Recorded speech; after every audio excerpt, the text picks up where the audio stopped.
আজকে আমি আপনাদের জন্য বাংলা ওয়ার্কশিট এনেছি। আমি আপনাকে বলেছিলাম যেভাবে হিন্দি, ম্যাথস, ইংলিশ ওয়ার্কশিটগুলো আমি এনেছি আপনাদের জন্য, সেইভাবেই ঠিক আমি আপনাদের জন্য বাংলা ওয়ার্কশিটও আনবো। আর পুরোপুরি এই ভিডিওটা বাংলা ভার্সনে হবে। যে বাচ্চারা এখন পেন্সিল ধরেছে, একটু একটু লিখতেও শিখেছে, তারপরে বাচ্চারা রিডিং করতে শিখে গেছে, অক্ষরগুলো ভালোভাবে চিনতে শিখে গেছে, তারপরে কিভাবে কি নানা রকম টাস্ক দিয়ে আপনারা বাচ্চাদেরকে এই কাজগুলো করাতে পারবেন, শেখাতে পারবেন, সেই জন্য আজকে আমি এই ওয়ার্কশিটটা নিয়ে এসেছি। অনেক সময় বাচ্চারা এক ধরনের টাস্ক করে থেকে বোর হয়ে যায়, তাই জন্য বাচ্চাদেরকে নানা রকমভাবে এই খেলার ছলে টাস্ক দিয়ে বাচ্চাদেরকে শেখাতে হয়। এই জন্য আজকে এই ভিডিওটাকে অবশ্যই দেখবেন। তাহলে শুরু করা হোক। সর্বপ্রথম বলে দিই যে স্বরবর্ণগুলিকে বোলাও। দেখুন, যেমন এই কাজটা হচ্ছে স্বরবর্ণ আর সংখ্যাগুলি। এটা একটা কথা আমি আপনাকে বলে দিই, এর মধ্যে আমি অঙ্ক বা বাংলা দুটোই মিক্স করে এনেছি, কারণ এর জন্য দুটো সাবজেক্ট করলে অনেকগুলো এর ভিডিও আলাদা করে করতে হতো, তাই জন্য আমি একটার মধ্যে বোঝানোর জন্য অঙ্ক বা বাংলাটাকে মিক্স করেছি। কারণ ম্যাথস আমি একটা আলাদা এনেছি, তার মধ্যে ইংরেজি সংখ্যা আছে, কিন্তু এর মধ্যে আমি বাংলা সংখ্যাগুলোকেই ইউজ করেছি। তো সর্বপ্রথম যেমন আছে এখানে লেখা স্বরবর্ণগুলিকে বোলাও। যেমন আপনারা জানেন এইগুলো আমাদেরকে কমন দিতেই হয় বাচ্চাদের, এইগুলো না শেখালে তো বাচ্চারা স্বরবর্ণগুলো শিখতে পারবে না। তাই জন্য প্রথম এইভাবে ডট ডট করে বাচ্চাদেরকে দেবেন, একটু বড় বড় করে দেবেন, কারণ খুব ছোট ছোট বাচ্চারা এখন থেকে লিখতে পারবে না, তবে খুব বড়ও দেবেন না যাতে বাচ্চাদের অসুবিধা না হয়। তা একটু বড় বড় করে এইভাবে বক্স হিসাবে আপনি এইভাবে কালারফুল করে দিতে পারেন, যাতে বাচ্চার খুব ভালো লাগবে এরকম লিখতে। আপনি ওদেরকে স্কেচ পেনও দিতে পারেন, যে এর উপরে স্কেচ পেন দিয়ে বলাও, বা প্রথমে আপনাকে হাত ধরিয়েই বাচ্চাদেরকে করিয়ে দিতে হবে, কারণ বাচ্চারা প্রথমেই কিছু করতে পারবে না, ওরা জাস্ট এদিক ওদিক লিখে নিজের গ্রিপটাকে স্ট্রং করে তারপরে ওরা লিখতে শুরু করে। তখন আপনি প্রথমে হাত ধরিয়ে এইভাবে বুলিয়ে দেবেন, তারপরে ওরা নিজে নিজে প্র্যাকটিস করবে। ঠিক সেম তেমনই সংখ্যাগুলিকে বলাও, এইভাবে সংখ্যাগুলিকেও বুলিয়ে নিতে হবে, তাতে ওরা শিখবে।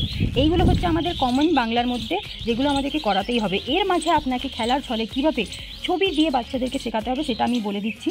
যেমন দেখেন এখানে লেখা আছে ছবির সাথে ছবি মেলাও। আপনাকে অনেকগুলো নানা রকমের ছবি আপনারা নিজের পছন্দের মতন এখানে করে দিতে পারেন। দেখেন যেমন এখানে আম আছে, বাচ্চা কী করবে, সহজেই জেনে যাবে যে আমটা আরেকটা আম কোথায় আছে, আর বাচ্চারা এগুলো করতে খুবই মজা পাবে, শিখবে অনেক কিছু, তাই জন্য এইভাবে কাজ দেবেন। খুব সহজেই বাচ্চা আমের সঙ্গে আমটাকে এইভাবে ম্যাচ করতে পারবে। এই ম্যাচ করাটাতেও ওদের যে গ্রিপটা হচ্ছে ওটা স্ট্রং হবে। তাহলে এইভাবে ঠিক আপেলের সঙ্গে আপেল, তারপরে কলার সঙ্গে কলা বাচ্চারা ইজিলি ম্যাচ করতে পারবে। নেক্সট হচ্ছে আমাদের এই দেখুন ছবির সাথে সংখ্যা মেলাও। এগুলো অঙ্কে কাজে লাগবে। যেভাবে দেখতে পাচ্ছেন এখানে কি আঁকা আছে, সূর্য আঁকা আছে। আপনারা যে কোনো ছবি এখানে সংখ্যার জন্য ইউজ করতে পারেন, তাকে সেই সংখ্যা হিসাবে লিখে সেই ছবিগুলি আপনারা সংখ্যা হিসাবে এখানে এঁকে দেবেন। এবার প্রথমে একটা আছে, বাচ্চারা সহজেই গুনতে বলবেন আপনি বাচ্চাকে, এখানে কটা আছে। যখনই বাচ্চা বলবে এখানে একটাই সূর্য আছে, তখন আপনি বাচ্চাকে মেলাতে বলবেন। বাচ্চা এখন অক্ষর চিনে গেছে, সংখ্যা চিনে গেছে, কারণ ও পড়তে শিখে গেছে, তাই জন্য ও সহজেই এর সঙ্গে এটা মেলাতে পারবে। আর বাচ্চাদের অনেক শেখার ইচ্ছা থাকবে, এটা করার ইচ্ছা থাকবে। আপনারা বাচ্চাকে যত এই ধরনের কাজ দেবেন, বাচ্চারা নিজের ইচ্ছা সহ পড়তে বসবে আর এগুলো করতে চাইবে আর শিখতেও চাইবে। তার মাঝেই আপনাদেরকে আপনার কাজটা সেরে নিতে হবে, যেগুলো আপনারা শেখাতে চান, হ্যাঁ সেইগুলো আপনাকে শিখিয়ে নিতে হবে। এইভাবে ডট ডট দিয়ে কাজগুলো, তার মাঝেই আপনাকে আপনার কাজটাও সেরে নিতে হবে। এইভাবে ডট ডট দিয়ে কাজগুলো শিখিয়ে নিতে হবে ওয়ায়। তারপরে দেখুন এইভাবে এখানে আপনি গুনতে বলবেন কটা ফল আছে, কটা চেরি ফল আছে। বাচ্চা সহজে বলে দেবে 1 2, কারণ বাচ্চা এই সময় গুনতে শিখে গেছে, তাই জন্য বাচ্চা সহজেই সংখ্যাও চেনে, তাই জন্য ও সহজে মিলিয়ে নিতে পারবে।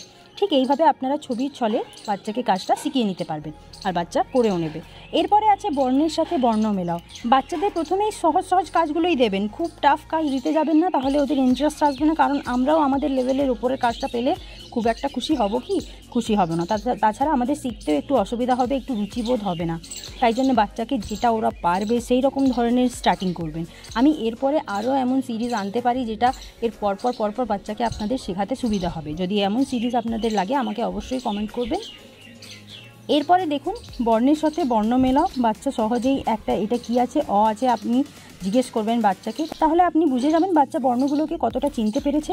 তো যখনই অটা বাচ্চা বলে দেবে, তারপরে আপনি ওকে জিজ্ঞেস করবেন এখানে অ কোথায় আছে। ও একটু খুঁজবে, একটু চেষ্টা করবে, তারপরে বলে দেবে। তারপরে ও সহজেই এর সঙ্গে এটা মিলিয়ে নিতে পারবে। দেখতে পাচ্ছেন কত সহজ, আর বাচ্চাদের করতে কত রুচি হবে এতে।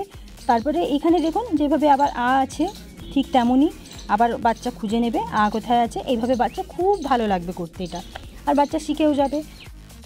তারপরে দেখুন ছবি দেখে প্রথম অক্ষর বোঝাও। এই যে টাস্কটা আছে এখানে আপনি দু রকমের টাস্ক করিয়ে নিতে পারেন। যেমন দেখুন এখানে আমি কিভাবে বুঝিয়েছি, যেমন প্রথমে আছে আম আর আমি এখানে প্রথম অক্ষরটা লিখেছি আ। প্রথমে এই কাজটা করানোর মানে হচ্ছে বাচ্চা এখানে বোলানো শিখবে, এই ছবিটা দেখে ওর বোলানো কাজটা হয়ে যাবে, ও অক্ষরটা লিখতে শিখে যাবে। তারপরে কি হবে, পরপর এইভাবে ছবিগুলো চিনে ও অক্ষর লিখবে যে এই অক্ষর থেকেই এই ছবিটা, এই নামটা শুরু হচ্ছে।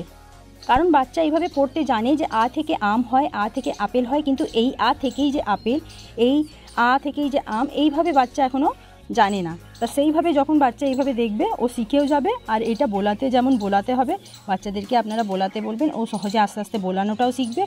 এইভাবে বাচ্চাদেরকে করিয়ে নেবেন, ঠিক আছে।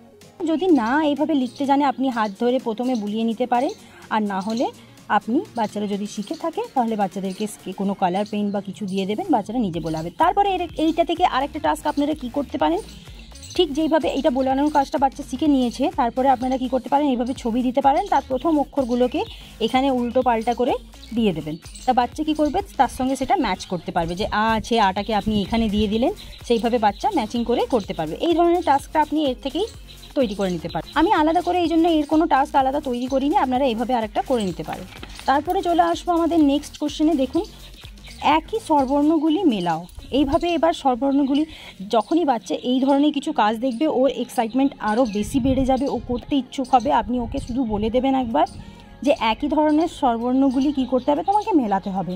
অয়ের সঙ্গে অ মেলাতে হবে, আয়ের সঙ্গে আ মেলাতে হবে, এইভাবে।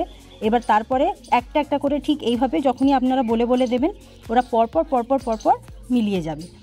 তারপরে দেখব ঠিক এই ধরনেরই আরেকটা ছবিসহ এই কাজটা আছে। দেখুন সংখ্যার সাথে সংখ্যা মেলাও। ঠিক এইভাবে যখন আপনি বোঝাবেন না, দেখো বালুনসের মধ্যে চকলেট আছে, এর মধ্যে এবার যখন এক আছে, এবার আরেকটা এক কোথায় আছে, এখানে একের সঙ্গে এক মিলিয়ে দিতে হবে।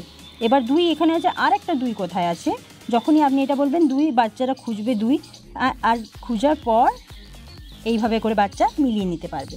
তা বাচ্চারা এটা খুবই ইন্টারেস্ট নিয়ে করবে, এই ধরনের কাজ অবশ্যই করাবেন। আর যখন ছবি দেখবে, এইসব দেখবে, খুবই ওদের ইচ্ছা হয়। এখনও আমার ছেলে যদি এই টাস্কগুলো দেখতে পায় যে আমি করছি, এখানে দিচ্ছি কোশ্চেনগুলো, তা ও টেনে নিয়ে এগুলোকে করার চেষ্টা করে যে আমি এগুলো আগে করব। তা এই ধরনের কাজ দিলে বাচ্চারা সত্যি রুচি হয় আর পড়তেও শিখে যায় অনেক কিছু কাজের। ওদেরকে শেখানোর মাঝে মাঝে এই সব কাজগুলো দিতে হবে, তবে ওরা পড়তে রুচি পাবে। ছোটো বাচ্চাদের এমনিতেই একঘেয়ে কাজ দিলে ওদের রুচি হয় না। দেখে নিন এর পরের প্রশ্নটা, বড় ছবিতে টিক ও ছোট ছবিতে ক্রস চিহ্ন বোঝাতে হবে। এবার এইগুলো খুবই সহজ কাজগুলো না দিলে বাচ্চাদের পড়তে বসতে একদম ভালো লাগবে না।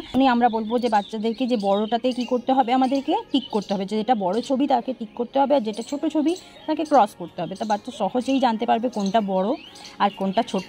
এই জন্য বড় ছবিতে ওরা সহজে টিক করতে পারবে, আর ছোট ছবিতে ওরা ক্রস করে নিতে পারবে। এইভাবে আপনারা সব একটা বুঝিয়ে দেবেন, বাকি বাচ্চারা সব নিজেই করতে পারবে। এরপরে পরের প্রশ্নে চলে আসছি, বেশি সংখ্যায় টিক করতে হবে আর কম সংখ্যায় ক্রস করতে হবে। এই প্রশ্নের থ্রুতে বাচ্চারা কি করবে, গুনতে শিখবে। এবার গুনতে শেখার সঙ্গে সঙ্গে এই ধরনের টাস্কগুলো করতে পারবে। যখনই বলা হচ্ছে বেশি, আপনি একটা করে বুঝিয়ে দেবেন বাচ্চাকে যে বেশি সংখ্যাতে টিক করতে হবে। এইটা কটা আপেল আছে, বাচ্চা গুনবে তখন একটা আছে। আবার আপনি জিজ্ঞেস করবেন এইটাতে কটা আছে, দুটো আছে। তখনই আপনি বলবেন যে তাহলে বেশি কোনটা, একটা আপেল না দুটো আপেল, তখন বাচ্চা সহজেই বলতে পারবে যে দুটো। তাহলে বেশি সংখ্যাটাকে আমরা কি করব, টিক করব, আর কম সংখ্যাটাকে কি করব, আমরা ক্রস করব। তো এইভাবে বাচ্চারা ইজি করতে পারবে। তারপরে আপনি এগুলো গুনতে বলবেন, এটা গুনতে বলবেন, আর এইটা গুনতে বলবেন। বাচ্চারা সহজে, আপনি বলবেন এটা কটা পাখি আছে, বলবে 1 2 3, এখানে বলবেন 1 2, তাহলে কোনটা বেশি, এটা তো অনেক বেশি। তা বাচ্চা সহজেই এটাতে টিক করতে পারবে আর এটাকে ক্রস করতে পারবে, এগুলো গুনতে শিখে যাবে। তাহলে এই ধরনের কাজ বাচ্চাদের করাতে থাকবে, ইন্টারেস্ট নিয়ে করবে কাজটা। আর আপনাদের এই ধরনের কাজ না দিলে বাচ্চারা একদম পড়তে বসবে না। এক ধরনের যদি এই অবর্ণ এইভাবে যদি দিতে থাকেন, বাচ্চারা একদম লিখতে চাইবেন না। এরপরে আমি ব্যঞ্জন বর্ণ নিয়ে আরেকটা ভিডিও আনবো আপনাদের জন্য, তারপরে যে টাস্কগুলো হবে সেগুলো আনবো। কারণ পরপর এইভাবে আমরা করে যাব, বাচ্চাদের শিখিয়ে যাব। এই একটা ভিডিওতে আমি এইগুলো বোঝালাম, এগুলো অবশ্যই আপনাদের বাচ্চাদেরকে করাবেন। আর ভিডিওটা আপনার কেমন লাগলো সেটাও আমাকে জানাবেন। এইটা ছিল বাংলা অ্যাক্টিভিটি ওয়ার্ক, যেটা বাচ্চাকে করিয়ে আপনি বাচ্চাকে স্মার্ট তৈরি করতে পারেন, বাচ্চার ইন্টারেস্ট তৈরি করতে পারেন পড়ার প্রতি। যদি এই ভিডিওটা আপনার ভালো লেগে থাকে তো ভিডিওটাকে অবশ্যই লাইক করে শেয়ার করবেন। আমার চ্যানেলে যদি নতুন হয়ে থাকেন তাহলে চ্যানেলটাকে অবশ্যই সাবস্ক্রাইব করবেন। আর কমেন্ট সেকশনে অবশ্যই জানাবেন যে কেমন লাগলো আপনার এই ভিডিওটা।